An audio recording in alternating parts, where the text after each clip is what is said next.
yourselves for a battle of epic proportions between two titans. Feast upon their voices and revel in their words. This is Dueling Ogres.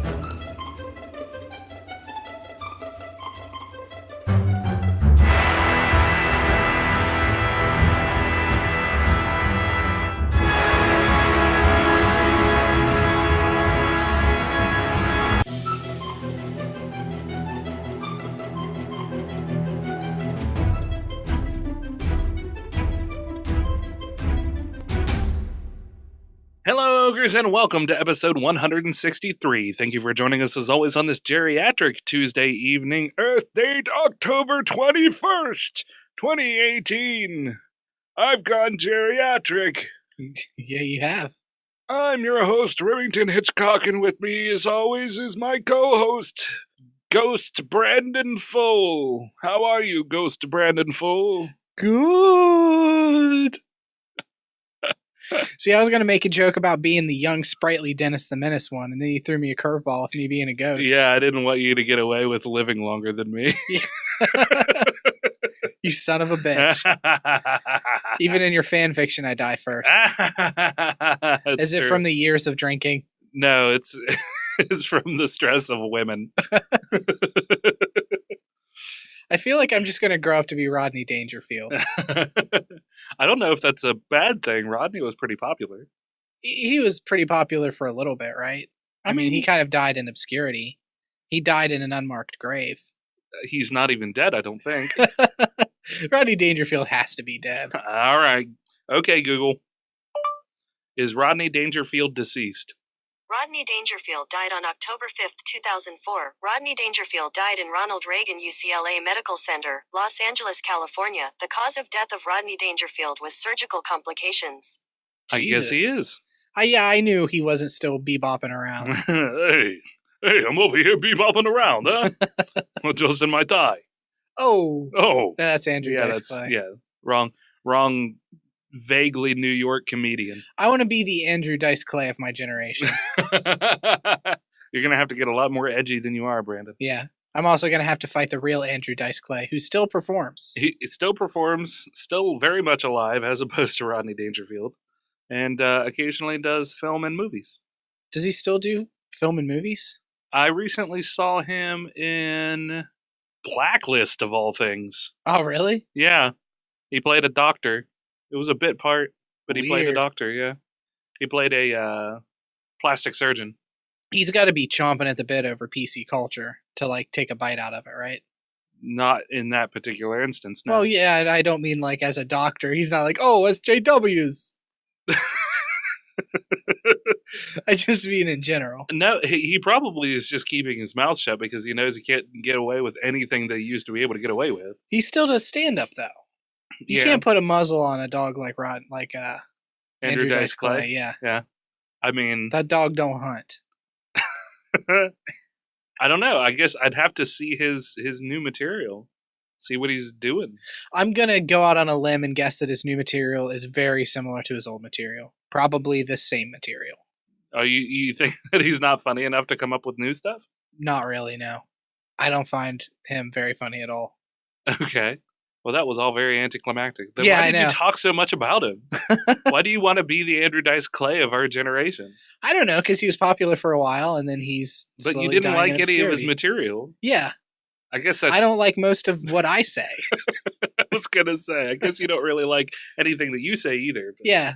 Well, I guess we're on par then. Yeah, this train's not switching tracks now, motherfucker. So we've had a dog that doesn't hunt and a train that doesn't switch tracks. You are just full of the euphemisms today. Listen, Remington, don't pee on my leg and tell me it's raining. Okay. Just pee on my leg for real. I just pee pooped. I can't pee poop again. I'm sorry. We're just gonna sit here, listeners, until Remington has to pee poop again. Don't say pee poop ever again, by the way. Why? It's like a thing a baby would say. I love it. You know where I picked that up? From a baby? No. You remember when Penny Arcade was doing, they had hired on, was it Kurtz and the other guy, and they were doing animations? Yeah. The Blame-imations? Mm-hmm. Yeah, I got it from them. There was one of the blamimations where they said Peepoops, and it was hilarious. Were they talking about it in the same context that you were? Very similar. Took a Peepoop? Very similarly, I guess. I don't remember now. I don't remember the whole context of the video, but it's still available. Go over to pennyarcade.com and check it out. Are you gonna link to it in the show notes? I don't know. Maybe if I remember, I might not. Yeah, I might not feel that it's that important. it seems like there'd be a lot of digging involved. Not that much. They didn't do too awful many of them. Although I don't remember which one it is. Oh, okay. So there would be some slight digging involved. Okay. And my chiropractor told me not to dig. But you did dig. I did dig. So, which is part of the reason why we didn't record. Yeah. Okay, so I guess we're jumping right into it. Let's just fill in where we've been the last 2 weeks. So the last 2 weeks. The week before last, I was getting a little bogged down and I needed a week to just catch up on some housework and not have to edit as well. Mm-hmm. So I was like, Brandon, I want to take this week off. The next week, the city water company gets a hold of us and says, hey, you for the past 2 months now, your water bill is going up. You probably have a leak somewhere.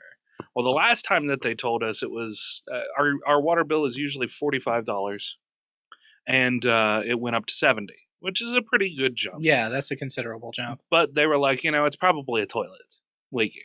So a consistent toilet leak, you can dump like 5 gallons a day. Okay. So I checked all the toilets the first time, and nothing was leaking. And I went down into the basement and listened to the pipe that was coming into the house. So for all of you who aren't very familiar with things, you can actually hear if you have a leak in the line outside of your house that goes from the meter to your house. If you go down and you have access to it, you can actually listen to that pipe. And if it sounds like air is passing through it, if it sounds like or something similar to that, you're losing pressure somewhere between that point and the meter. So that's how I knew the first time around that I had a leak in the line. I just didn't want to dig it up. Yeah. Well, they came around the second time and they said, hey, this looks like it's getting a little worse. We still think it's probably a toilet. And Ginger happened to be home that day. And she was like, well, we checked all of that. And they said, well, it's probably a line then. So I said, fine, I'll do home ownership. Yeah, because you're a homeowner, you had to do it yourself. Yeah. So they do offer, and I guess it'll depend on what state and city and what have you you're in, but some of these companies offer insurance for lines that come into your house. So for instance, Dominion Hope, who handles our gas, they have a water line protection insurance that's like $4 a month. So for $4 a month, extra $4 a month, I could pay to insure the water line from the meter to my house. That way, if anything like this happens again, I won't have to pay for it. Yeah. And more than likely, they will come and dig up the whole line for me and replace it with a new one. So are you going to do that now? I really should. Yeah. I'll get around to it eventually. Now that there is a hole in the pipe, I will probably get to it sooner than later. Yeah, I was going to say, it seems like something you might want to get onto soon. Yeah. And the reason is that it's old galvanized steel piping. Well, that stuff tends to corrode, especially if it's underground, and it'll build up it'll build up rust on it, and it'll eventually eat little bits and pieces into the pipe. Sometimes if a rock is sitting on top of it and the ground shifts, that'll cause the rock to shift and actually puncture a hole in it. Something that can happen as well. There are a number of reasons why your pipe can go bad, but this is just a really old pipe. So I dug about 3 foot down. Brandon actually came over and helped me out. I'd pretty well had the hole dug, right? No, you had just started digging. Oh, that's right. I had just started because we were going to record, but I needed to get this taken care of. So, and it took a good 5 hours to do. Yeah. By the time we were done and ready to record, you were like, I got to go get Ginger in 45 minutes. Yeah. So, listeners, I just want you to know that I was ready to record both times because I value your listenership. Yeah. Yeah. We won't count the number of times that Brandon bailed. I bail very rarely. Don't give me that look. Early on. Well, yeah, early on. I don't count that. I don't count the past. The past is irrelevant. I'm speaking the last 2 weeks. So anyway, dug it up, got it done in a day. Dug a 3-foot hole. We had to bail out water as it kept going. It ended up being, I would say, about a 16th to an 1/8 inch hole, somewhere in between there, in the pipe, and it was just enough to let a pretty decent stream of water come out. Yeah, we were bailing that hole over and over and over. Yeah. So Brandon was nice enough to hold the bucket, and I'd take a smaller thing and dip it into it. And I didn't dig the hole very big, just enough to give me room to maneuver and work, because I'm technically not supposed to be digging. Oh yeah, because you're back. Yeah. So chiropractor says that's the worst thing to have to do if you have bulging disc in your lower back. Yeah. That's really specific. Well, that's the most of the muscles and stuff that you're working. You're working all of that stuff right through here. Oh, okay. Yeah. So while it's good to help build strength, if you overdo it, and it's really easy to overdo it, you can really aggravate that stuff. So, do you think you'd get ripped if you just dug holes all day? Probably. Like all over, or just your back? I mean, you use a lot of different muscle groups to dig a hole. Because you've got the downward force of, planting the shovel, and then a lot of times you can step on it to get more of a dig on it, and then you push downward to plow it up from the ground. Yeah. And then you're supporting a load pretty far away from your center of gravity when you're holding the dirt out, and then twisting and moving it to whatever pile you're going to put it on. So yeah, you're using a lot of muscle groups for that. Can I use your yard to dig holes? Yeah. For exercise? Yeah, sure. Fantastic. This is technically a verbal agreement. Yeah, backyard only. That's fine. Okay. I'm used to working in the backyard. Yeah. I don't know why you winked at me or what that even means. I just agree with it. So what have you been up to the past couple of weeks? Nothing. All right, so let's move on with stories. I started playing this game on Steam that I'm really enjoying. Oh yeah, what is it? Yeah, I follow it. I've been following them for a while. They had a Kickstarter that was successful. It's called Fell Seal Arbiter's Mark. And it is very heavily inspired by Final Fantasy. Yeah, you just spilled I dribbled soda all over yourself. I didn't spill. I just dribbled. It was a spill. It was a large dribble. What's the game called again? I'm sorry. Fell Seal Arbiter's Mark. It's very heavily inspired by Final Fantasy Tactics. Okay, cool. To the point where it's like playing Final Fantasy Tactics, which is one of my favorite games. So you're basically playing Final Fantasy Tactics. Effectively, yes. Yeah, only it's not by Square Enix. Right. Yeah. They had a Kickstarter. I didn't back it on Kickstarter because I hadn't heard about it. You son of a bitch. I didn't know it existed until after the Kickstarter was over. You still gave them money, though, right? So I've been waiting for a while, and then I pirated it. No, I'm kidding. They just released, they did an early release on Steam. Oh, okay. So you can pick it up for $19.99, and that gives you access to, it's in early access is what it is. So that gives you access to the game going forward. When they finally do release it, it's going to be a full price game. So if you like Final Fantasy Tactics, I would highly recommend it. I want to get some of the developers on. They just went to Gamescom. I'm in their Discord group. Yeah. So I haven't really interacted with them. I need to, since technically as an early access, you're considered a backer. Yeah. But I'm really enjoying what I've played of it so far. Yeah, that would be exciting we haven't had a game developer on yet. Yeah. That would be really cool to do. Mm. Absolutely. They made the game pretty open-ended, so you can add your own scripts. You can also add your own character portraits and add your own characters in, and they explain to you in the game manual how to do it. Ooh. So they want the game to be as modular as possible so people can make their own missions and then release them. That's cool. That's pretty fancy. Yeah. Yeah. Yeah, but I'm really enjoying it so far. It has the level up system of Final Fantasy Tactics. It's hard. It's a lot harder than what I remember Tactics being. Oh, yeah? Yeah, there's a definite grind to it. Is it because you're dumber, or is it just because there's grind? It's because there's grind.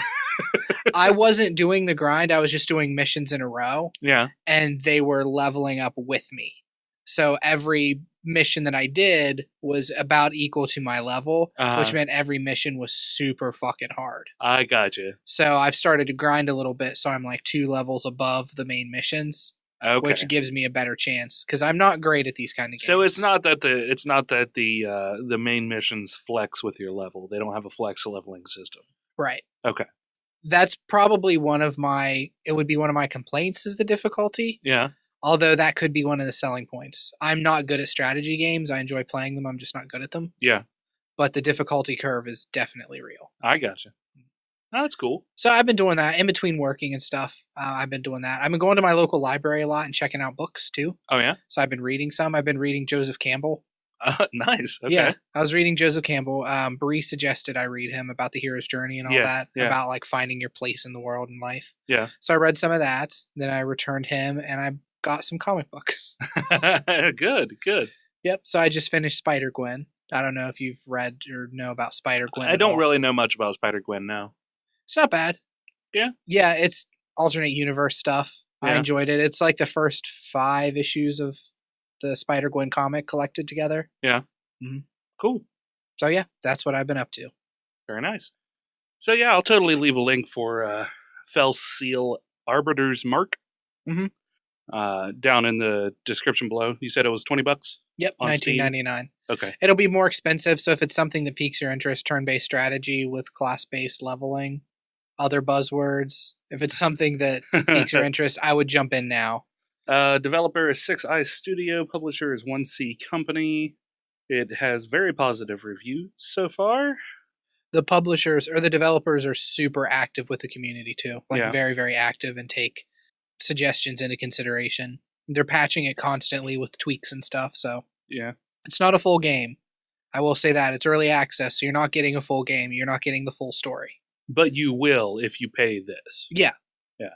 Okay. You're getting about 25, I think it's 25 story missions and then 40 side quests. Yes.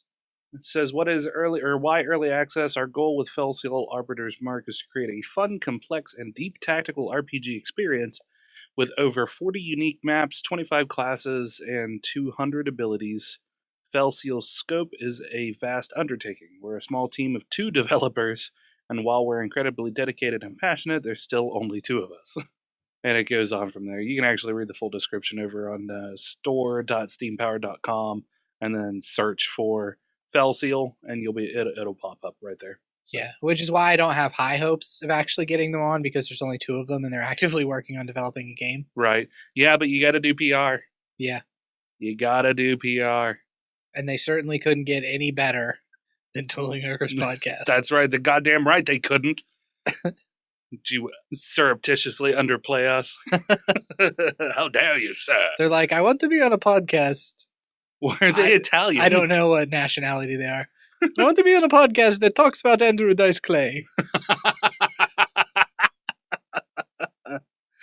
Oh, that's dumb. We're dumb. Yeah, this whole thing's dumb. Yay. So that's cool. Do we want to go ahead and just roll out with stories now? Yeah, we can get into some stories. We have 2 weeks backlog. Mm-hmm. So, I mean, did you look up any more stories, or did you just kind of hone down on the stuff that you'd already had? A little both. A little both? That's good. Yeah, I brought some more current event stuff. Okay, so I'll let you do your current event stuff, and I have the older stuff here then. Okay. Because the newer stuff I found was like a lot of comic book news. Oh, yeah? A lot of comic book movie news, which I'm just kind of sick of. Oh, really? I mean, I've got a little bit of that, I guess. A little bit of comic book news. Most of it is actually science and space news. Oh, okay. So that would be a welcome break. I don't know. I get burnt out sometimes on the comic movie news, right? Which I know technically we're a nerd podcast. Well, just because we're a nerd podcast doesn't mean we have to talk about comics or comic book movies. Yeah, there's just only so many times that I can be like, and there's a new trailer for Venom out. Yeah. What do you think that means? What do you think of the movies? What do you think of the trailers, Remington? They're all interesting. Steve Rule, what do you think? So this is a story I know that you had mentioned, and this is old news at this point. Okay. You talked about this at our last D&D session, I think, or one of them. Okay. That Patrick Stewart confirmed at a Las Vegas Star Trek convention that he is returning as Jean-Luc Picard. Yeah. In a new TV series. Yeah. Is there any more news outside of the TV series at this point? Not really that I have seen so far. I don't know who all else, if they're bringing anybody back. He is returning as Jean-luc Picard, but he's not necessarily returning as Captain Jean-luc Picard. So he may have been... disgraced? Well, he may have been disgraced. That seems unlikely. He would either be promoted to Admiral, or maybe he's left the Federation and gone off to raise his vineyards in France. Is that what his goal was? There were, for those out there who spend a lot of time watching Next Generation, there were several references to him retiring in the countryside of France and having his own vineyards. Okay. So that played a part in at least one major part in an episode, maybe a couple. Yeah. Is this something that excites you? Will you watch the new Star Trek show? If it has Patrick Stewart in it, probably. Because isn't there a new Star Trek show going on right now? I think there is. I don't know if there is or not. See, I mean you're not a huge Star Trek fan then. I never said that I was or wasn't a huge Star Trek fan. I said I prefer Star Trek over Star Wars a lot of the time. Yeah. But... Whoa, getting defensive. I didn't say anything. But... more specifically, the stuff that I grew up with. Next Generation, Deep Space Nine, Voyager. Battlestar Galactica. Star Trek. Battlestar Galactica was not Star Trek, nor did I really care for it. SG-1. Yeah, Star Trek SG-1, yeah. I did like SG-1. Yeah. Stargate was good. Mm-hmm. The movie was good. The movie and the shows both were good. Atlantis, but it was still watchable. Yeah. Yeah. It's only because it had Jason Momoa in it. I feel like your level of what is good is pretty low. The bar of what you'll enjoy. I mean, you have to have a full definition, I guess, of what is quote unquote good. Because even saying that something is good is subject to interpretation. You know, like what I think is good may not be your definition of good. Maybe your definition of good is looking for something that really wows you. Oh, that's good. It really wowed me. It's good. I mean, I would call that great. Yeah. Or fantastic or phenomenal. So if we can't decide on a definition for good, yeah, then we can't really figure out where your priorities lie as far as TV. Yeah.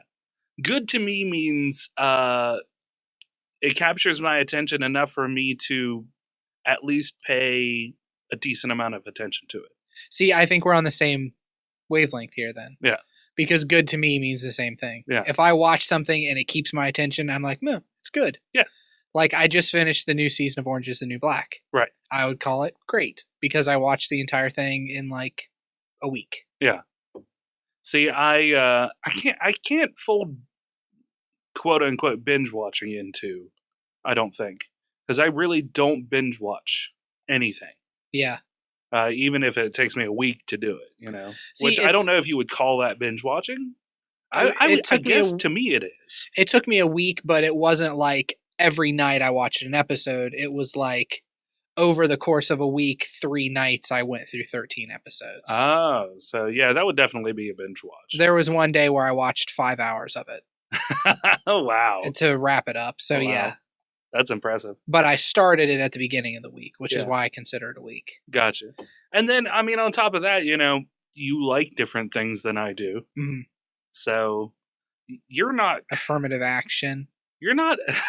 fucking asshole. You're not a... Would you call yourself more of a sci-fi fan, or do you prefer, like, the high fantasy? Between the two. That's a tough one. Mm-hmm. As far as shows go, I've never really seen a good high fantasy show. Okay. Game of Thrones, I've seen like 2 or 3 episodes of, which I know Game of Thrones is fantasy. I don't know if I'd call it high fantasy though. You've watched a decent amount of Game of Thrones, right? I mean, I would probably call it high fantasy. Are there like wizards conjuring up spells and druidic circles and shit? Because that's what I consider high fantasy. Enchanted swords and... I guess there really isn't a ton of like magic. I mean, there's not really any... The magic use, I guess, isn't overt and flashy. Mm-hmm. You know, there are dragons. There's kind of some mystical stuff happening. Yeah. Especially with Bran, I think is his name. The one who hangs out with Hodor. Yeah. Yeah. See, it's been long enough now that I'm starting to forget people's names. Damn you, HBO. But, so, I mean, there's magic in those instances, but it's not flashy. It's not like people are casting spells and crazy flashes of arcane energies and things of that nature. But sci-fi shows, I enjoy sci-fi shows more. I haven't really seen a whole lot of high fantasy shows. Yeah. Disenchanted released on Netflix, the Matt Groening cartoon. Yeah. I haven't watched that yet, though. Oh, yeah. I saw where Bree was watching some of it. I kind of caught bits and pieces of it, and it looked good. But I plan on watching that some in the next few days. And that looks like high fantasy. Yeah. The one that I enjoyed was Gallivant. Which just came to Netflix. Did it? Mm-hmm. Oh, my God. Both seasons. It's so good. I don't know why that got canceled. It was too good. It was funny. Which is, of course, Gallivant is the musical fantasy, right? Yeah. And it's high fantasy. Mm-hmm. There's magic and sorcery and things. Yeah, I watched the first couple episodes of that and really enjoyed it. Yeah. Well, I would say that it was good. It kept your attention in. It kept my attention, but then I didn't finish it. Yeah. Because I downloaded the entire first season, and I watched like 2, maybe 3 episodes and enjoyed what I watched and then just never came back to it. I see. So they didn't quickly enough establish love of character for you. Well, I'm a huge fan of musicals, and the music I felt was a little hit or miss. And that's what I went into it looking for, was kind of a musical show. I got you. Yeah, I mean, it was there, but it wasn't as... I mean, it's not like the whole thing was musical. Yeah. It was no Jekyll and Hyde. Right. So that's my Patrick Stewart story. Yeah, we went all over the place. Yeah. This is what happens when you get 2 weeks of no Dueling Ogres. We fell down a rabbit hole and couldn't get back out. I think people enjoy these episodes, though. I hope when we're not trying to be too constrained. Yeah, I hope so. Let's talk about orgasms. Let's not. So, I mean, we kind of went from sci-fi to fantasy for a hot second. Let's go ahead and step back into sci-fi then. Okay, let's step into the teleporter, the transporter of sci-fi. It's your favorite kind of news. It's Star Wars news. All right. So, Star Wars Resistance, we saw a trailer for this last week. So the first thing that jumps out at me about that trailer, outside of how cool it looks, is 10 p.m. Yeah. That's a strange time. So Sunday, October 7th at 10 p.m. on Disney. So that's going for parents. It must be, but at the same time, okay, so we see a very kind of silly... There are a lot of like sight gags going on. At least the trailer didn't reveal any like adult plots or anything. I mean, there wasn't really a lot of plot substance per se. And it's very cartoony. It's a cell shaded, very blocky colored cartoon. I really dug the style. Do you? Mm-hmm. I've always had a slight aversion to heavy cell shading. Oh, really? Yeah. I don't know. I don't like it. Mm-hmm. It's just a personal preference, though. Yeah, I was going to say, I like cell shading a lot. Yeah, so, I mean, I don't begrudge anybody who enjoys cell shading. I just don't care for it. Doesn't mean that I won't watch it, or at least set it up on the TiVo to record and watch. So the story here, aside from the release date and it coming out very soon, it'll be similar to Rebels, but it'll focus primarily on the Resistance during the days before The Force Awakens. It'll probably show how the First Order comes to power, and it's confirmed to put a bit of focus on Poe Dameron, who looks as though he will be the mentor figure to the show's main hero, Kaz. This is from tvweb.com. But more interestingly, the timeline there has kind of been up to speculation. It's received mixed reviews since the trailer has launched. The show has, or the trailer? The trailer itself, because it hasn't launched yet. Yeah, well, that's what I was surprised. People are mixed reviewing the fucking trailer? Yeah, well, I mean, it's the internet. Yeah. What do you expect? And it's Star Wars. So, one of the burning questions about the upcoming animated show is where exactly it fits into the official timeline. I kind of touched on it there, and that was all where it fits in with the Force Awakens, is kind of speculative. It's been clear since the beginning of the show that it'll take place before the events of The Force Awakens and The Last Jedi, but it's never been confirmed as to how far back the series goes. This is also from tvweb.com, a different article. A clever internet sleuth decided to take the Star Wars Resistance trailer and inspect the page looking into the code from the official Star Wars website. In doing so, the user found out that the new series takes place around 6 months before The Force Awakens. This has led to speculation that the show could go on during the events of The Force Awakens and The Last Jedi, and possibly even further. If true, we could see other familiar faces on the show in the near future. However, this information was quickly discovered by Lucasfilm and then taken down. The synopsis in the code read, set about 6 months before The Force Awakens, Star Wars Resistance tells the story of Kazuda Zayano, a young pilot recruited by the Resistance and tasked with a top-secret mission to spy on the growing threat of the First Order. Huh. There are a few screenshots of the source code for the Star Wars website that confirms the timeline for Star Wars Resistance, but Disney and Lucasfilm have yet to confirm this bit of news. Before this leak, it was explained that the series would take place in between Return of the Jedi and The Force Awakens. This narrows the gap by a lot, leaving the show plenty of room to grow and coexist during the new trilogy, which will wrap with Star Wars number 9. The new Star Wars Resistance timeline reveal will undoubtedly come with some fan backlash. Many fans were hoping to see the early days of Snoke and the First Order, but we won't be seeing that aspect since Kylo Ren will already be with the Supreme Leader when the series takes place. Some fans are angry that they won't get to see more of a connection from the original trilogy to the latest trilogy, but that obviously wasn't going to happen since we already knew that Captain Phasma and Poe Dameron were going to be in the show. I think we're going to find out as much about Snoke as we need to find out about Snoke. Oh, yeah? Yeah. I think they're going to put more of his backstory in there. And I mean, they can always do flashbacks. Yeah, that's true. They absolutely could. Especially during something like this. Yeah, well, stuff with Kylo Ren, too. Yeah.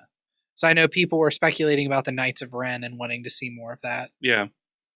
So, yeah, what do you think about the discovery of this timeline? I mean, that's a pretty big breach for Lucasfilm and Disney both. To just find it in the code? Yeah. Yeah. I mean, they're usually pretty freaking astute about that kind of thing. There's a website, an online game that I play, that has, depending on the time of day that you play, it has different endings and different paths, branching paths you can do. Uh-huh. And there's a page that is yet to be unlocked, and I've been playing this game for 3 years with other people. It's like a role-playing, real ARG, an augmented reality game, where you role-play as your characters in a forum. Okay. I've poured through the code to try to see if they've left any sort of extra buttons or anything that might help me get to this last page that nobody's been able to get to. Yeah. So I can understand sitting and pouring through code. That's very sloppy for somebody to have left that there. Yeah. Yeah. See, that's my take on it too. It seems, I mean, I haven't done any kind of ARG play like that, but it does seem very sloppy for that to have been left in. Yeah. But it's cool. I mean, I think the cartoon looks really neat. It kind of, the overly cartoony bit at the very beginning when he's like, you choose me for a pilot, and he does kind of the Kermit the Frog arm wave over his head. Right, yeah. That was a little cartoony. His eyes go a little wonky, like, oh. Yeah. That kind of off-put me, but the rest of it pulled me back in, Rem. It started off a little cartoony, and then it kind of gets a little bit more serious as the trailer goes on. Yeah. I mean, we still get some comedy quips and stuff, which is fine. I'd prefer to have a little bit of comedy in a drama. But it's going to take... I'll still watch it because I was a huge fan of Rebels, and it looks like it's still going to have Dave Filoni, who is he's the progenitor of most of these cartoons. Cowboy hat guy, right? Yeah, cowboy hat guy. Okay. And his writing and his vision is very good. The ideas that he puts forth and the things that grow out of them, they've all been very good and very successful and very Star Warsy. You know, they've continued to keep that Star Wars feel. Yeah. So if anybody were to write a continuation of the actual movies, I'd love to see Filoni's take on it. It would be cool with as successful as the cartoons have been. Yeah. If they were to pick him to do something with the movies. But at the same time, you know, he shines in these episodic things. Mm-hmm. So to constrain him from, multi-part series to the span of a movie. Well, I guess the cartoons are canon as well. Yeah. So it is like he's writing super long movies. Yeah, exactly. He's just writing, 13-hour movies. Yeah. And that's the thing. I don't know if I would want to constrain any story that he could tell to, a 2.5-hour movie. Yeah. Or a 3-hour or whatever. But yeah. Either way, because he is on board, I will still probably watch it. For sure. Speaking of things we probably won't watch, Remington, there's a new horror movie coming out called Meet Jimmy. Meet Jimmy? Meet Jimmy. Is it M-E-E-T or M-E-A-T? M-E-E-T. M-E-A-t would be way better, though. It would have been way cooler. Meet Jimmy. Yeah. What would Meet Jimmy be? I would say that it would be an almost zombie-like antagonist who goes around and kills the classic teenagers who stumbled upon his den. But he's a zombie? Yeah. But, he's not a zombie. He's just a collection of meat bits. Yeah. Like living meat bits. I wouldn't call him a zombie. It's not like he had, or he takes the parts from his victims and just adds them to himself? Yeah, adds him to himself. So by the time he's done, he's got 4 arms and a bunch of legs like a horse. He's like a centaur man. Yeah. That's awesome. And somehow he's managed to actually get them to work and move. Yeah. But they're still slightly decaying because they're not part of him. So sometimes his body rejects them. So it's just like he's chasing you and suddenly a leg falls off and he has to kind of hobble. Yeah. But he still moves quick enough that it's terrifying. Yeah. His tongue's an intestine. I like that too. Yeah, that's real good. Yeah, that grabs people. It's a prehensile intestine. Yeah. Yeah. So that's Meet Jimmy. So we're trademarking that. Our new horror flick will be Meet Jimmy, only M-E-A-T, Jimmy. Meet Jimmy, M-E-E-T, the inferior Meet Jimmy. Absolutely the inferior. Is based on a short film from Dutch director David Jan Bronsgeest. Okay. It's about as best as I can pronounce my Dutch. It's being compared to The Ring and Nightmare on Elm Street. And it is about, quote, a mysterious podcast that, once listened to, has horrific consequences. It's being produced by Paramount Pictures and Platinum Dunes, which is Michael Bay's production company. Huh. A mysterious podcast. Yeah. That's kind of lame, isn't it? Yeah, well, here's the premise, because that's just the elevator pitch right there. The actual premise is there's a podcast. You know how true crime podcasts are all the rage right now? I will take your word for it. I don't really listen to a lot of podcasts myself. Last Podcast on the Left, My Favorite Murder, Serial. It's fucking huge. Okay. Take my word for it. They really are. I do. I take your word at face value when it comes to podcasts. Thanks, buddy. You're welcome. This is about a true crime podcast. Okay. That when you listen to it, the person that you listen to about knows that you're listening to a podcast about them, and it draws them to you to kill you. Okay, wait. So run me through that again. Okay, so this specific podcast, I don't know the name of the podcast, but the episode is about a killer named Jimmy Two Fingers. Okay. Who uses his fingers to... Get a hold of yourself, Brandon. He uses his 2 fingers to choke you to death.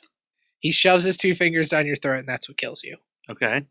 When you listen to this podcast, they talk about the story of Jimmy Two Fingers. Okay. Jimmy Two Fingers somehow knows that you are listening to a podcast about him, and he is magically drawn to you to come kill you. They're hoping to make this a franchise. Like each movie would be about a different killer that somebody's listening to on this podcast. A different killer.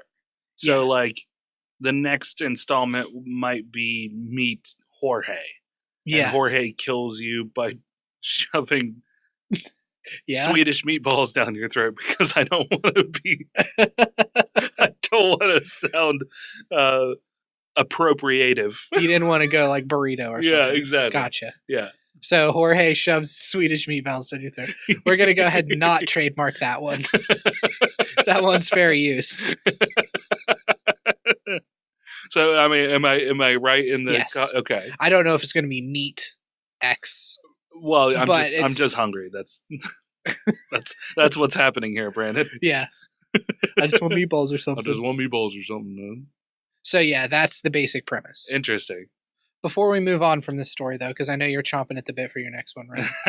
Yeah, I am. Ding. Doesn't it speak to the popularity of podcasts that now there are movies based around it? I know Tusk came out years ago, the Kevin Smith movie, and that revolved around podcasters. Yeah. But podcasters really haven't been in a lot of movies, really. Yeah. And it's starting to catch up now. Well, that's because it's a spoken word medium. I mean, it is interesting that it's encroaching more into the mainstream because it does bode well, you know? Yeah. But I think a lot of people listen to podcasts, just period. Oh, yeah, especially true crime. Yeah. So if we were true crime, I would be bored because I don't find it interesting. That's just me. I know, Brandon, you like a lot of those. I do, yeah. It's just... I listen to one true crime podcast. I listen to Last Podcast on the Left, which is like a comedy true crime podcast. Yeah. But otherwise, I kind of fell out of the true crime thing. I still enjoy it, but I got my fill of serial killers.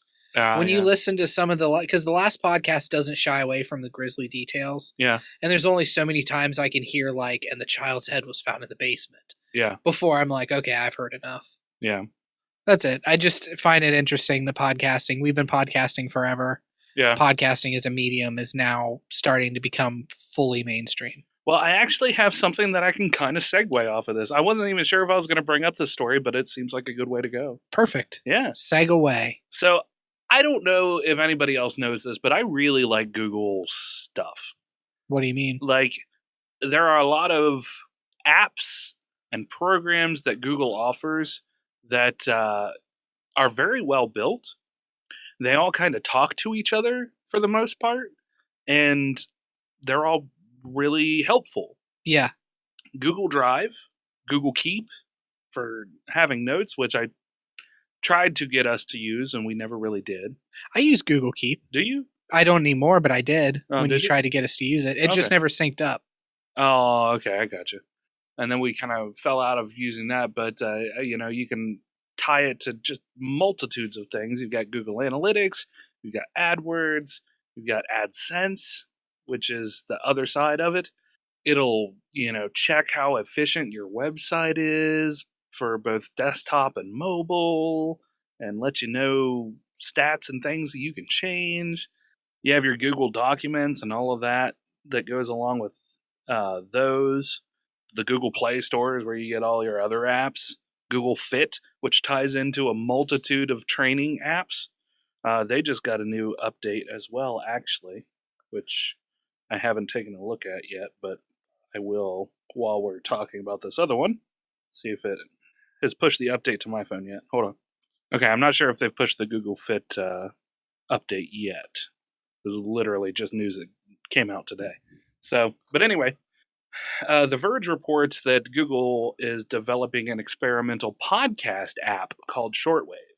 So there's not really a whole lot that goes on with this.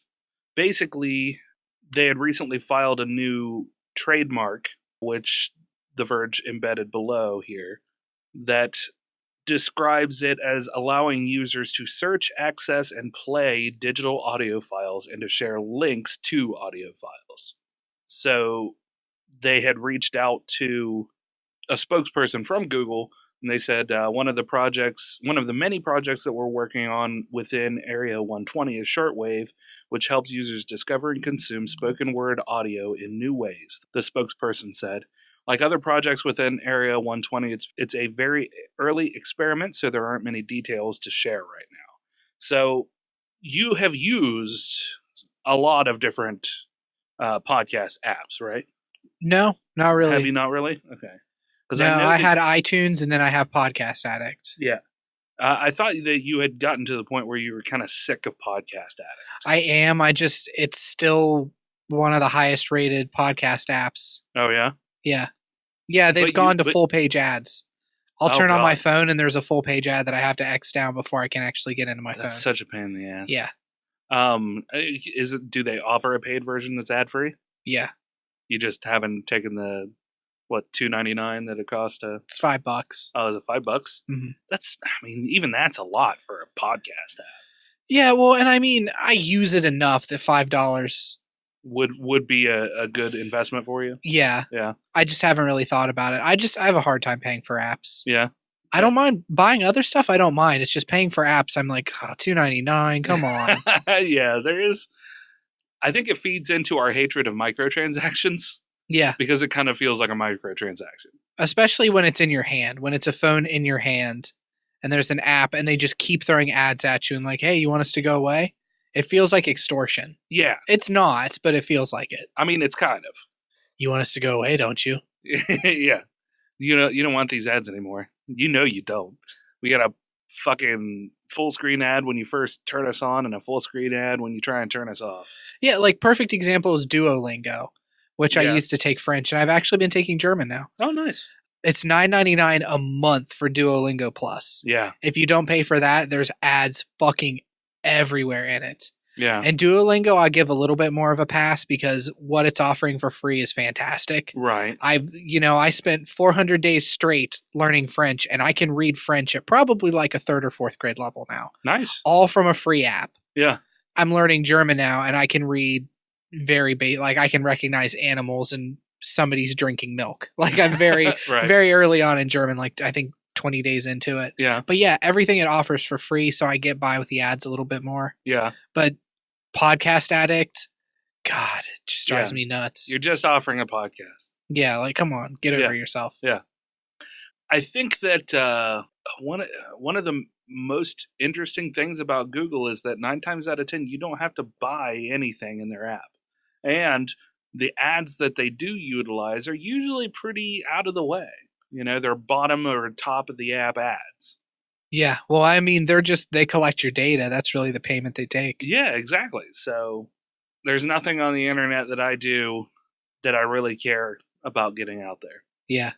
I do pay some bills and stuff online, but I have secure things that, and I also know that there's always the possibility of when paying bills online that my information gets stolen. So I just keep a closer eye on things. Yeah. You know, I don't go spending money willy-nilly that I don't know where it's coming out and when it's coming out and how it's coming out. Mm-hmm. So I pay pretty close attention to my finances. That way, if a red flag goes up, I see it, within 24 hours. Usually within 12 hours. You keep that close of an eye on it? Oh, yeah. Yeah. I have multiple accounts and I keep an eye on everything. Wow. Yeah. So I need to get my shit together. Everything is on my phone. So it's so easy to just pull up one app and say, oh, okay, I use this card. Oh, this is when my payments due. What's this? A purchase, $53.74. Well, I didn't make a purchase with this card today. So, that's odd. Let me look into it. I click and I open it up. Oh, this was made in Tennessee. I better lock my card. Yeah. And call them up and lock the card. Boom, it's done. Have you had anything like that happen before? I have only ever had a purchase made on my bank account that I didn't make. Once, 4 years ago, I immediately noticed it. I contacted the bank. They canceled that card because it was through my debit card number. So they canceled out the card that day. They refunded my money, and 2-3 weeks later, I had a new card. So perfect. Yeah. And it was as easy as that. And that's one of the reasons I use WestBanco, and they have always treated me very well. And I've only had one instance where my information got stolen. So, yeah. So what do you, do you think that, would you be willing to try shortwave if it were to come out and be a podcast app? Oh yeah. As long as it's pulling from the same place that Podcast Addict and most podcast apps do. Yeah. Which is the iTunes. Yeah. Yeah. As long as it's pulling from that, yeah, definitely. Yeah. Of course, and they probably will, but they may also, because I think you can get podcasts on the Google Music Store or something like that.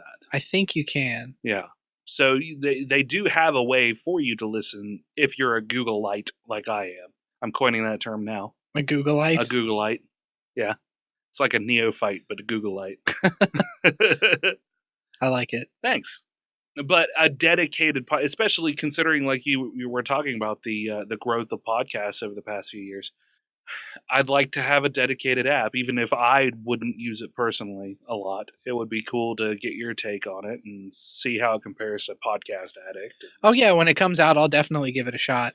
So, like I said, it's all very early on. It's just stuff that, some tech company looked into and thought it was neat, and The Verge reported on it. So, but I'm definitely interested to see if this shortwave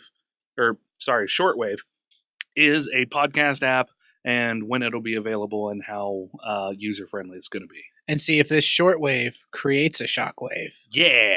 You can have that one for free, Google. I like it. I thought you were going to say you can have that one for free, Rem. No, Google. Okay. Straight to the Googs. straight to the Googs. Steve Goog Shimmy. You got one? Yeah. Okay. Speaking of overbearing tech companies swinging dick. It's quite the segue. Okay. EmuParadise, which is a website where you could download emulators. Yeah. Recently shut down every ROM and every emulator they offered. Just boom, flip the switch, all of them gone. Oh, wow. Amid Nintendo suing a website called Love ROMs and another website called Love Retro, who both also offered emulators and ROMs of Nintendo games amidst other games. Wow. And Nintendo is seeking statutory damages of $150,000 for each Nintendo game hosted on the site. Wow. And up to $2 million for each trademark infringement. And that's to the other sites? Yes. Okay. EmuParadise shut down before Nintendo got to them. Right. They were like, oh, hell no. Yeah, well, and I say they shut down. They still operate. You can still go to emuparadise.net, I think. Yeah. But they've turned themselves just into a retro gaming discussion website. So they have forums you can go to, and they released a statement basically saying, we're not putting ourselves at risk. We're not putting the employees and the people who come to this site, we're not putting anybody at risk. We're just preemptively shutting down that portion of it. Yeah. And going to just talk about our love of retro games in the forums. Huh. That's interesting. Yeah, EmuParadise, I used EmuParadise for a long time when I would download emulators. Yeah. Because it was safe. You can still find emulators and you can still find ROMs online. Right. Of course. It's just you click through so many things that look like a link, but it's not. Yeah. That download something that's not actually a ROM, but it looks like it's labeled. You just deal with a lot of bloatware and malware. Right. Whereas EmuParadise was slick. It was clean. You just went to the ROM you wanted and boom, you downloaded it. Yeah. So this is a big loss for the internet. Yeah, for sure. Nintendo, you sons of bitches. Yeah. How do you feel about this? Because, I mean, you, as far as the games and game consoles go, you're a pretty big Nintendo fan. I like Nintendo. Nintendo's been like this for a while. I remember when we did Retrograders. Yeah. And we ran the risk of Nintendo flagging us for playing Nintendo games. Yeah. I think if we were anywhere where more than like 5 people watched us on Retrograders, right, we might have run the risk of it. But yeah, Nintendo's been, to again say, has been swinging dick for a long time. Yeah. Yeah. They're very protective of their properties. Yeah. But where do you think this goes? Because I brought this story up specifically to talk about the future of video game preservation. Okay. Because carts only have a certain shelf life to them. I think that it's kind of a rough spot because personally, I understand where Nintendo's coming from and protecting their properties and all of that, but at the same time, older games, the retro games, the things that they've had their launch, they've had their fun, and now they're dying off, and people are grabbing hold of ROMs and stuff for nostalgia purposes. Yeah. That sort of thing, you know? It breathes new life into those games, and I don't think that you should, personally, I don't think you should shut anybody down who's doing it. I think you should work with them. I think you should collect the data, to be perfectly honest, to see which properties people are gravitating to. And to see what you should bring back? Exactly, and see what you can bring back. You know, maybe people want to hear more story about somebody other than fucking Mario. Mm-hmm. So... You take that back, you son of a bitch. Maybe they want to go to fucking Luigi's Castle. Come on. Nobody wants to go to Luigi's Castle. He has a mansion. Oh, yeah, it is Luigi's Mansion. Shit. You fucking noob. That's fine. I don't care. Well, to play devil's advocate here for a second then, Nintendo has the NES Classic and the SNES Classic. Yes. So that's where the argument can come from. It's like, well, because one side's going to say, well, Nintendo's released Mario a million fucking times. What do they care anymore if I want to download Super Mario Brothers 3 and play it for free? Right. And then the other side can say, well, there's the NES Classic that you can support Nintendo by spending $60 on the Classic. Yeah. And it has Mario 3 on it. Which millions of people did. Yeah. It was having an emulator did not affect the sales of NES or SNES remakes, revamps at all. Yeah. They successfully cashed in on the nostalgia factor for that and made limited runs of it and did well. So the idea that, because I mean, you can't get the NES Classic anymore, right? No, they re-released it. Oh, did they re-release it? It's a lot easier to get actually now. Oh, okay, cool. So, I mean, I think that given the popularity, good on them for at least continuing production of them. But at the same time, I think the idea of it just being a limited run is a really good idea. You get it when you get it, and you make the money off of it, Nintendo, and then you stop. Yeah. Yeah, I think that's a great idea. That's great marketing. And then every 10 years you release new, you know? Every 10 years? Yeah. Or 5, whatever. I mean, no, you can't walk into most stores and just find one. Right. But they're a lot easier to find now than they were before. Gotcha. Like, let me pull up here real quick, because they were selling when they first released. People were selling them on eBay for like $300-400. Right. Let's see what they're going for on eBay now. I'm seeing them listed at $75. Okay. They retail for $59.99. Okay. So Flipper's trying to get them and make a little bit of money. Yeah. Well, and you also have the Virtual Console. Yeah. Which Nintendo hasn't put out with the Nintendo Switch yet.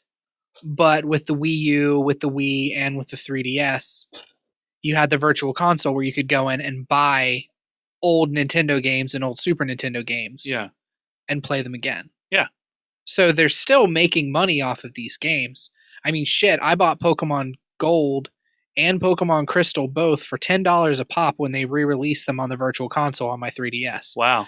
For $10 a pop when I could have downloaded them for free. Yeah. Because I still want to support Nintendo. I paid $8 for Super Mario Brothers 3, again for my 3DS. I bought Mega Man 2 for $10. Yeah. If the options are there, people will buy them. Yeah, exactly. And that's kind of my point, Nintendo. I know you're listening to this. Insert random Japanese name here. What did we say the guy's name was originally? Was it Dave Nintendo? Maybe. Yeah. Founder of Nintendo? Dave Nintendo, founder of Nintendo. No, the guy who stumbled into the job at Nintendo accidentally. Yeah. He was like, Konnichiwa, I guess. That was a good episode. Go back and listen to that episode, listeners. Yeah, for sure. Hold on. So, yeah, that's just it. Like, I think that Nintendo, if you're listening, Shintaro Furukawa, who is the new CEO, I guess, if the Wall Street Journal is, the story is a little old. It was originally Tatsumi Kimishima who had taken over after the death of Satoru Iwata. Iwata, yeah.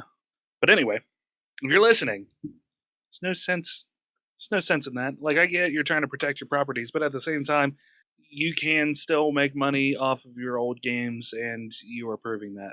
So, well, and this is something I'm actually very passionate about with the Video Game Preservation Society stuff. Right. Which I know is like, out of all the things to choose to throw your hat in the ring with, the Video Game Preservation Society is such a small and stupid thing to really choose to put your strength behind. I don't think so. Well, thank you, because I'm a little self-conscious about it, because there's, cancer societies and other things I could put my time, but it's important. It is. I mean, you're talking about a massive cultural shift that has integrated itself into everyday life of everybody. Yeah. So it's good to be able to look back at the history. I would say out of any pop culture or artistic medium, maybe not artistic medium, but out of any pop culture medium, video games have shaped me more than probably anything else. Yeah, exactly. So no, but by all means, I fully side with you on that. Yeah. So what about the preservation? just being able to have ROMs of these things and being able to have them freely available introduces them to younger generations. You know, you might have kids who, you can go out and you can buy the NES Classic Edition and you can get your Mario and your Mega Mans and your Marios and right, your Legend of Zeldas. Yeah.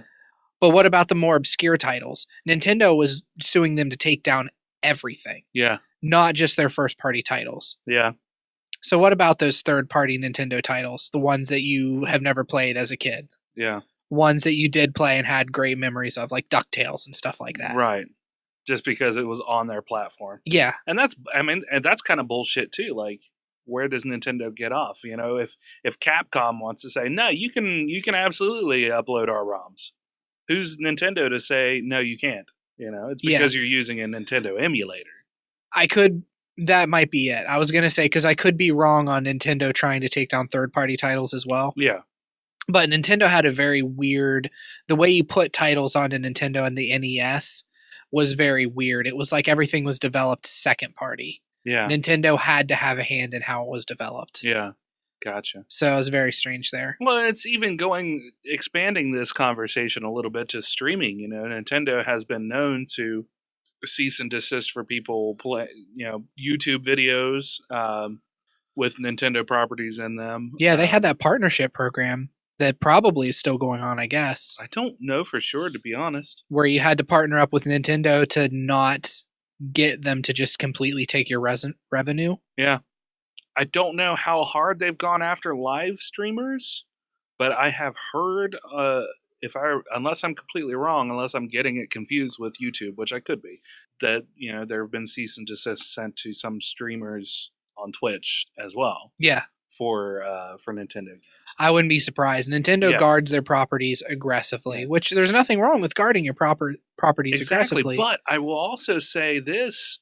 I've got a guy in my group who got his SNES Classic hooked up, and actually I think it was his original SNES, and is playing games via the original console. For people, and people are fucking loving it. Yeah, they're loving it. They love this shit. They love the classicness and watching people play these old games. I mean, it's wonderful. Yeah. So I don't know where they were when we were making Retrograders. I don't know either, but we can bring it back, Brandon. I would love to bring back Retrograders. Actually, I would too. Maybe I would think we would need to tweak the format because I've watched some of our earlier Retrograders and it's not great. Yeah, it's a little dry. Yeah. For sure. I tried to put some structure to it, and I think it's just now I have learned better since that. I was editing those, and I just, beginning to end, boom. I never skipped anything. Yeah. Now with them, I think I would try to skip around a little bit more and maybe alternate between gameplay segments and actually just the two of us or whoever the two were playing. If we were putting out the videos of it, if we were putting out Retrograders again as video, I would cut between gameplay in the same style that it was before with the two of us sitting there because I like that friends on a couch feel. Yeah, intercut with us sitting there full screen discussing the game. Yeah, that would be cool too. Yeah, absolutely, that'd be cool. That could be like an extension of it. Yeah, but I'd like to do those live. Retrograders? Yeah. I think it'd be fun. Yeah, I'd like to do the live stream of it. I don't know if this is going to make it into the episode or not. This might not be entertaining I don't know. Whatever. But I still love the idea where we had 6 or 8 people who were recording because we had a rotating cast. We had me, you, Cody, and John. Yeah. Of making teams. Didn't Kevin sit in on one? Yeah, Kevin sat in on one that was never released. Oh, okay. It was the final one that was recorded that we never released because you weren't there and I did it myself. Yeah. I had everything set up and I fucked something up. I don't remember what it was. Oh, okay. But doing teams where we battle each other. Yeah.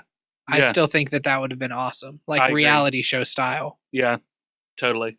Definitely something that would be worth looking into again. For sure. Doing it as an editing joke maybe where we all live in the same house. Like I get these grand ideas, but I want to do stuff with video. Yeah. Anyway. That's the Nintendo stuff. That's the Nintendo stuff. And, see, you're setting me up perfect for some fucking segues, Brandon. I love it. I sent you an article, and I don't know if you actually took the chance to read it, and I just said that I like this. I did not. I read the title and assumed that I kind of got the gist of. Yeah, and it was pretty easy to get the gist of.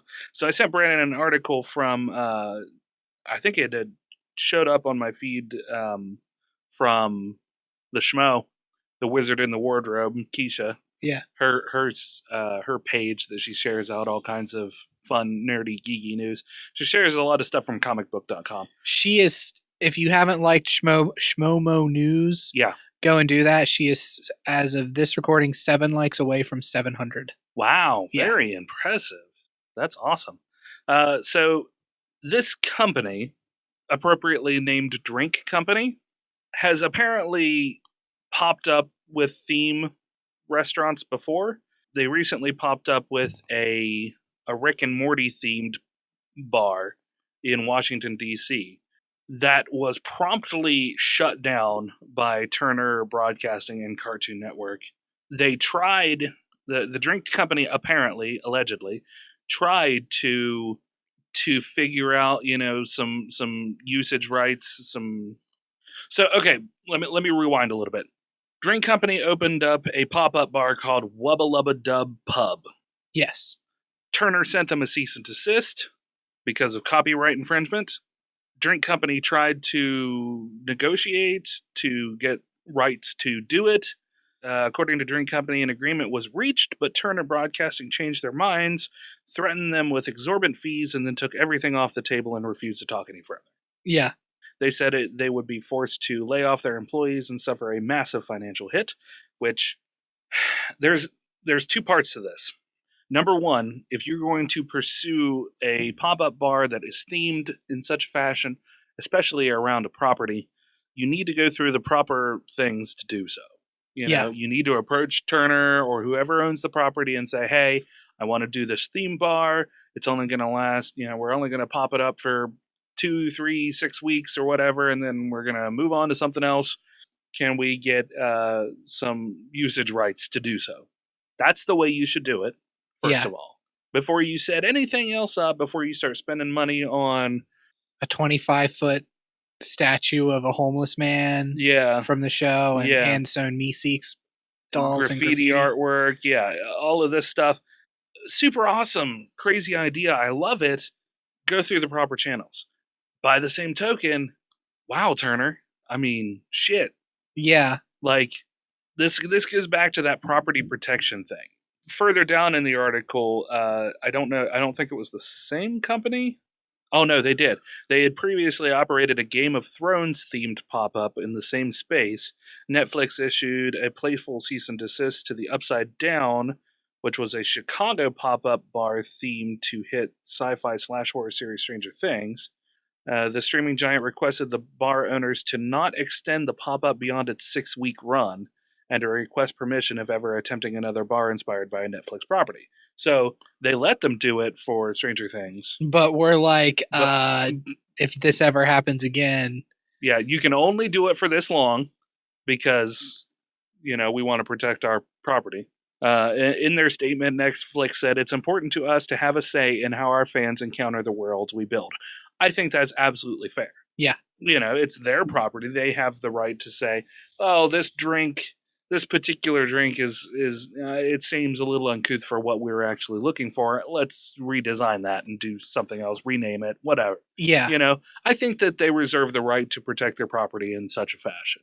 But at the same time, I think you really kind of generate bad press when you do like a hardcore shutdown, especially if you started to work with somebody and then you were like, no, you know what? Fuck you.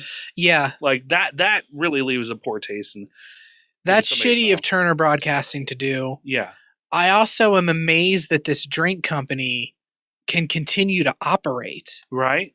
By just opening up these drink stands for 6 weeks, completely ripping off somebody's intellectual property to make money off of them. Yeah. And I know that people listening might think I'm a hypocrite because I'm kind of siding with the corporations on this one. Yeah. The emulator sites were not charging any money. EmuParadise was charging nothing. The ROMs were entirely free. The emulators were free. Yep.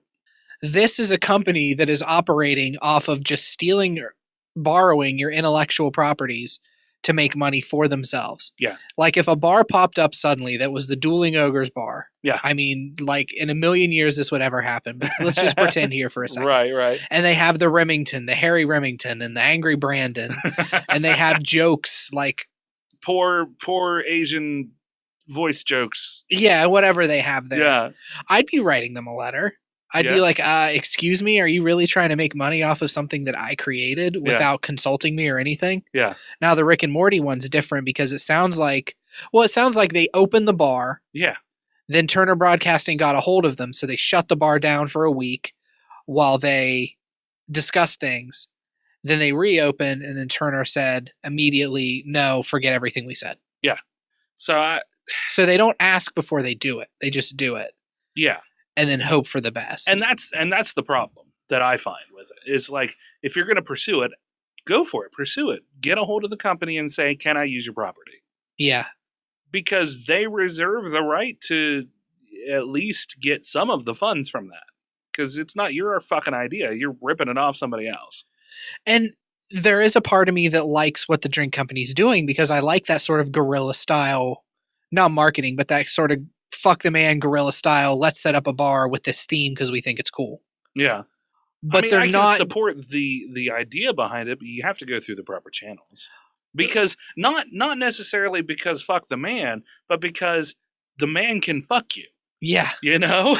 Like, they said no, and now they're going to take a huge financial hit because they tried to do something without asking permission first. Yeah. I don't have a whole lot of sympathy for that. Because there are channels that you can go through, and if they turn you down, at least you're not out any money. Yeah, with them saying at the end, like, we're going to have to fire a bunch of people, and we don't know how we're going to make ends meet or whatever. I don't feel bad for them there. Yeah. Because you knew what was going to happen. Yeah, or you should have known what was going to happen. Yeah, the potential of that happening was real. Yeah. And just because the show itself is very fun-loving and crazy and open to moral questioning of laws and practices, it's still an animated show, and you can't get away with that shit in real life. So, yeah, I thought it definitely an interesting story to bring up after all of the emulators and that sort of thing, and the dick waving by Nintendo. But I think Nintendo needs to lighten up a little bit for free emulators, but at the same time, I believe in a company's right to protect their intellectual properties, especially if that intellectual property is ongoing. And part of what Nintendo was suing these sites for with their trademark infringement is these sites were advertising, they were using Nintendo iconography in their advertising for the sites. Yeah. And that I understand. Absolutely, yeah. Because those trademarked copywritten images are all still viable and valid, and they reserve the right to protect their brand by not being associated with third-party sites that haven't paid the due to use those. Yeah, when you're called Love ROMs and your advertisement is just an 8-bit picture of Mario jumping onto a Goomba, I can see where there could be some confusion. Right, exactly. Online. All right, so we, of course, have all kinds more things to talk about, really. What other things do you have left? Remington, you will probably like this one. Germany is now allowing Nazi iconography in video games on a case-by-case basis. Well, it's about time, Germany. Beforehand, if you were to release a game with Nazis in Germany, you had to edit them enough that they weren't Nazis anymore. Yeah. So there's images you can see of like Wolfenstein, Doom, stuff like that, where a character has a red armband on with the white circle, and instead of a swastika, it's like a black dot. Yeah. Or an anvil, stuff like that. Germany really doesn't like being reminded that the massive part of their populace fell under the spell of a crazy man. Yeah. And killed a whole bunch of people under said crazy man and tried to take over the world. Understandable. Yeah. So we've seen jokes in Family Guy where Stewie and Brian go to Europe and they're riding on the top of a 2-decker bus or something, and they're taking a tour of Germany, and Brian starts to ask about the Nazi party, basically, and the German is like, oh, no, nothing happened. We were all out of the country, or whatever he says. I don't remember exactly how it went, but something along those lines. Well, Brie lived in Germany for a couple years. Yeah. And that's one of the things that she talks about, too, is it's pretty taboo as an American to be like, so what happened with that Hitler, huh? Yeah. Like, right? That's pretty taboo to talk about. Germans do not like to talk about that. Yeah. Understandable. Oh, yeah, absolutely. Which is why Nazi iconography in video games was just not allowed at all. Yeah. Mm-hmm. The USK, which is basically the German version of the ESRB, will now judge content on a case-by-case basis if it has, quote, an artistic or scientific purpose or helps to depict current or historical events. Okay. So it seems like they're kind of opening up the floodgates a lot with current or historical events. As long as you're really representing the history. Yeah. You know. And the game that flipped the switch was the new Wolfenstein game. Oh, really? Yeah. That's interesting. Because originally they had edited Hitler's mustache out. Yeah. But now it's back in. Oh, so because it depicts historical events. Yeah. Sort of historical events. Right. Huh. Well, cool. Yeah. Well, good on you, Germany. And my other story real quick. Okay, sure. Because, I mean, this is like a nothing story. Okay. The Minecraft movie was being directed by Rob McElhenney. Okay. From It's Always Sunny in Philadelphia. Right. He left. Oh. He's the second director to have left the Minecraft movie. It was originally slated for a May 2019 release. It's been pushed back. Listen, people who own Minecraft now, you'll never be Lego. I know you're super popular. I know a lot of people love you. You'll never be Lego. You'll never be the Lego movies. Those things are hilarious. Don't try to step up. Well, I mean, if you can't keep a director on for the fucking Minecraft movie, the fucking Minecraft movie is going to print money. Yeah. That's all it's going to do. Unless it's garbage. Even then parents will go take their kids to see the Minecraft movie. That's true. Every little kid. But even then, Minecraft is starting to lose in popularity. It's all about Fortnite now. Yeah, Fortnite's... I will say this. I like playing Fortnite. I'm fucking terrible at it. Yeah. I don't stream it. I don't play it often, but I enjoy my time playing it. Yeah. But that's it.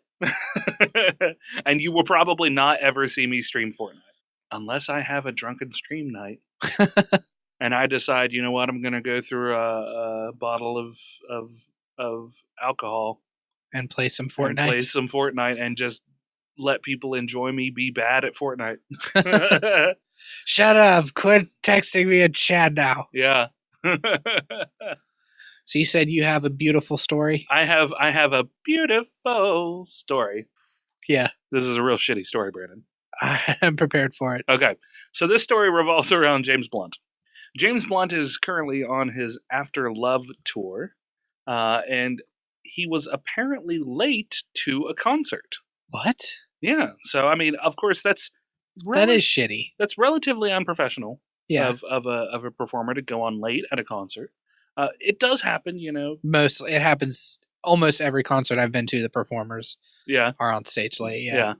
So people are excited. They're tweeting it out, waiting for @JamesBlunt to get on stage after Love Tour.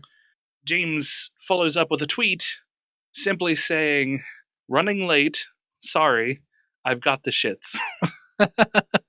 Wow. Okay. So, of course, we have several tweets following. There will be several Blunt jokes, you know, because James Blunt, he was being very blunt about his, Yeah.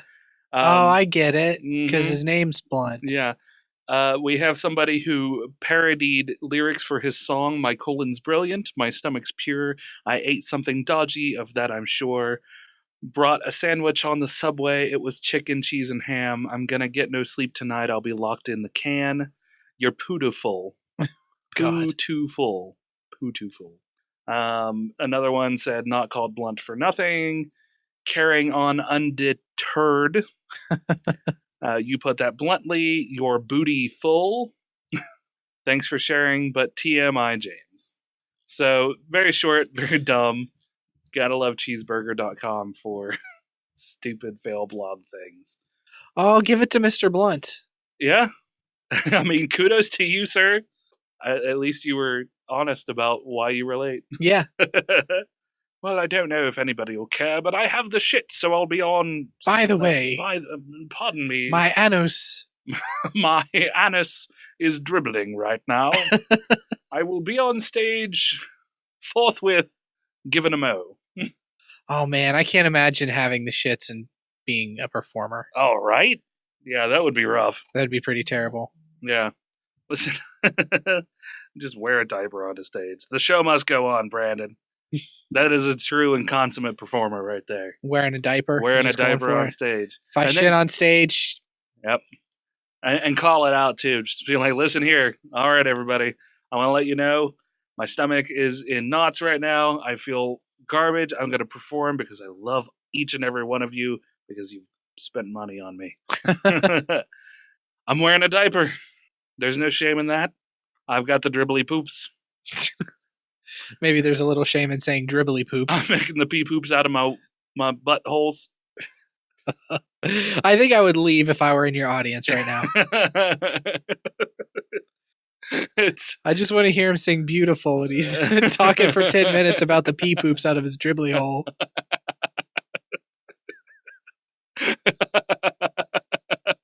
I've got the drippy num-nums, guys. So just bear with me. I'm going to fill this diaper. I'm going to throw it out to you when the show is done. Whoever catches it, I'll sign it after the show. That's right. I'll sign it in poo. God. Just dip into the old inkwell. Did I take that too far? Yeah. Sorry. My face is horrified. Sorry, not sorry. Hashtag bluntly. Oh, God. I guess I got more of a kick out of that than you did. You're truly terrified. No, you just painted a really fucked up picture of James Blunt dipping into his own anus to sign things. So yeah, that was my James Blunt story. I liked it. Thank you.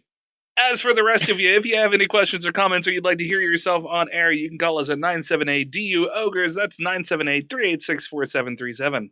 So if you have any questions about James Blunt's anus, you can ask me. I don't know much about it, but I'll make shit up. Yeah, he will. Just like James did. Just like James did. Fill in the toilet. Fill in the porcelain throne. Sorry. You can also reach us on Twitter at Dueling Ogres. Email us at duelingogres@gmail.com or leave a comment on the Facebook page or the YouTubes like some of these nice peoples.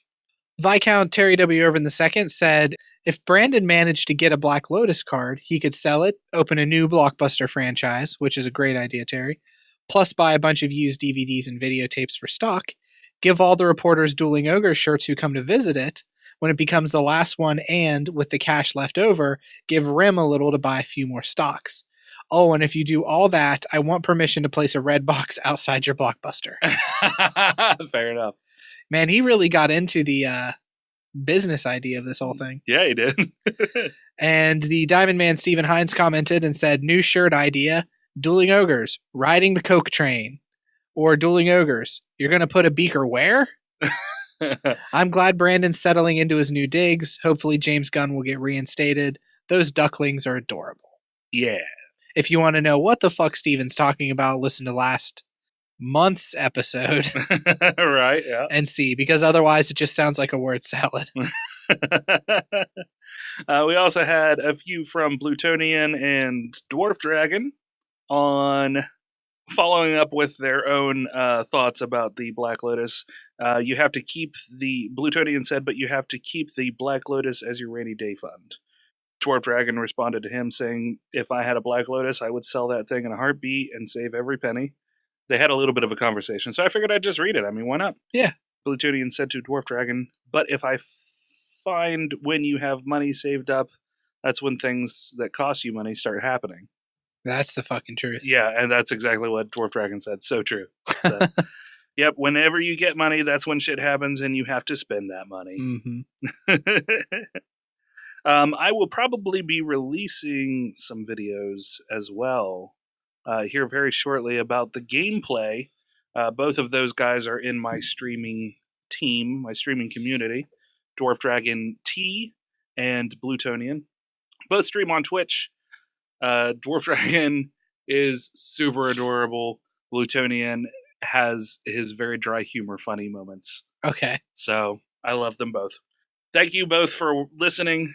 Thank you, Terry and the Diamond Man, Viscount Terry and the Diamond Man. Viscount Terry W. Irvin II. Yeah, I guess I have to really, really dial in on it, don't I? Mm-hmm.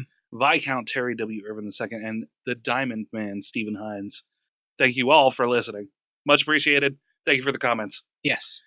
Everybody else, drop those comments and give us a call or shoot us a text. I want to do more things that way. Come on, we keep asking and nobody's giving. Dave did. Dave did. Yeah, Dave did. Which we appreciate. Yeah, be like Dave. Yeah, be like Dave. It's been a few weeks. Make sure to subscribe on our website at duelingogres.com. I don't even know what's happening anymore. Yeah. For new shows and articles pertaining to some of your favorite geek news, I'm starting to sound a little drunk. And finally, be sure to leave us a 5-star review on iTunes or find us on YouTube, iHeartRadio, Spotify, everywhere. We are everywhere that you can find a podcast, in some places that you wouldn't expect to find a podcast. In some places that don't exist anymore that we won't name because that joke was beaten into the ground. Yeah. So until next week, Ogres, keep your clubs blunt. And your tusks sharp. Good night.